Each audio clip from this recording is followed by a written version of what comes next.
উত্তমম।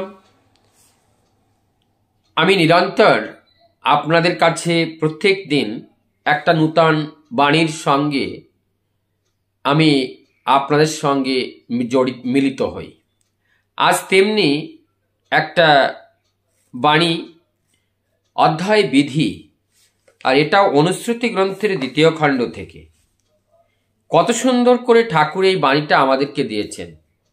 আমরা সহজ সরলভাবে অকপটভাবে যদি তার এই বাণীগুলো আমরা আমাদের কর্মের মাধ্যমে জীবন্ত করে তুলতে পারি, তাহলে কিন্তু আমরা সেই আধ্যাত্মিকতার পথে চলতে পারি এবং ওই পথের পথিক হতে পারি। ঠাকুর বলছেন, এটা 56 নম্বর বাণী, অসতের ভেতর থাকো যদি অসতের ভেতর থাকো যদি অসৎ হয়েই উঠবে, আর সতের কাছে অসৎ গেলে সৎ পোষণই জুটবে।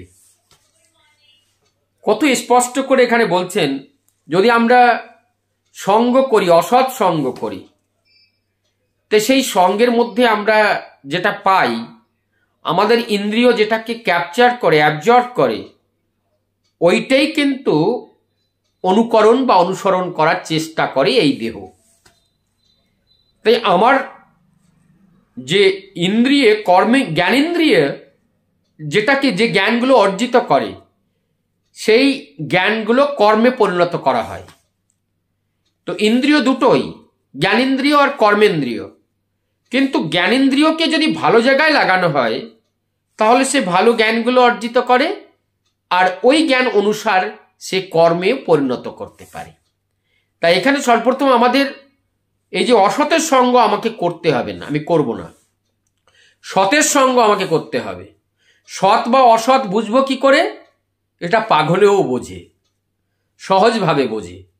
কিন্তু আমাদের এই বৃত্তি প্রবৃত্তির দেহ এ বুঝতে চায় না, জানে না এমন নয়, জানে প্রত্যেককে, কিন্তু এই বৃত্তি প্রবৃত্তির দেহ যেটা, তাকে মানাতে পারে না।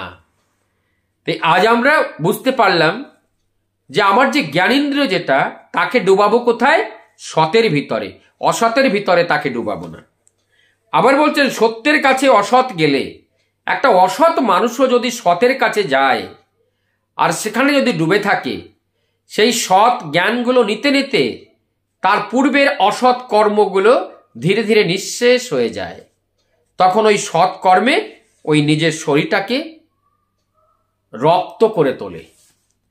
তখন ওই সৎ চিন্তা করতে করতে, সৎকর্ম করতেও তার ভিতরে ইচ্ছা জাগে, আর ইচ্ছার মাধ্যম দিয়ে সৎকর্ম করা শুরু করে, আর তাতে করেই জীবন উদ্ধারের পথে ধাবিত হয়। আমাদের এই বাণীটা এই পর্যন্তই। আশা করি এমন ধরনের নূতন নূতন বাণী আমাদের প্রত্যেকের জীবনে অত্যন্ত উপযোগিতা। কিন্তু সত্যিকারে যদি আমি বলি, আমি আমার অকৃতজ্ঞতা আপনাদের সামনে তুলে ধরতে চাই, সেটা হলো আমি ভালো বাংলা জানি না। আমি ভালো বাংলা পড়াশুনো করার সৌভাগ্য আমার হয়নি। আমি যে অঞ্চলে ছিলাম, এখানে বাংলা কোনো না স্কুল ছিল না কিছু ছিল। মায়ের কাছ থেকে, বাবার কাছ থেকে যেটা শিখেছিলাম সেটাই।